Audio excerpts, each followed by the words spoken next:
मागील अनेक दिवसांपासून मनोज जरांगे पाटील आझाद मैदानात जाणार की नाही याबाबतच्या चर्चा सुरू झाल्या होत्या।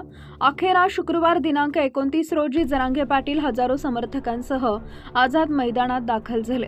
बुधवारी रात्रीपासून आलेले मराठे जरांगेंची वाट पाहत होते, शिवाय ते काय बोलणार याकडे संपूर्ण राज्यातील मराठ्यांचं लक्ष लागलं होतं।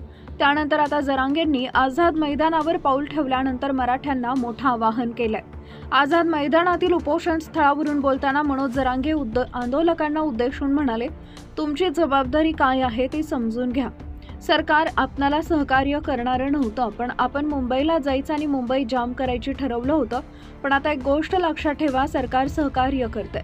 आपण ठरल्याप्रमाणे मुंबईत आलोय। मी 10 वाजल्यापासून उपोषण सुरू करणार आहे। मात्र सर्व उपस्थितांना महत्त्वाचं आवाहन आहे की सर्वांनी आपल्या ड्रायव्हरला फोन करून आत्ताच्या आत्ता आपापल्या गाड्या काढायला सांगा आणि पोलीस बांधव सांगतील तिकडं नेऊन लावा। तुम्ही मुंबई जाम केली आहे, ती पुन्हा 2 तासामध्ये मोकळी झाली पाहिजे। त्यासाठी वाहनं पोलीस सांगतील तिकडं नेऊन लावा। एकही मला बातमी कानावर आली नाही पाहिजे आणि पोलीस नाराज नाही झाले पाहिजेत, असं म्हणत जरांगे यांनी वाहनांमुळे झालेल्या ट्रॅफिकपासून मुंबई मोकळी करण्याचं मराठ्यांना आवाहन केलंय। आपण आझाद मैदानावर येणार होतो, आलो। अनेकांना वाटलं पाय ठेवू देणार नाही, पण मराठे मांडी घालून बसले। सरकारच्या हातात आहे परवानगी देणं आणि सरकार परवानगी देईल।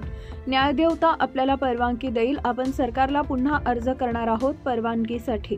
इथं आपण आपल्या समाजाला न्याय देण्यासाठी आलो आहोत।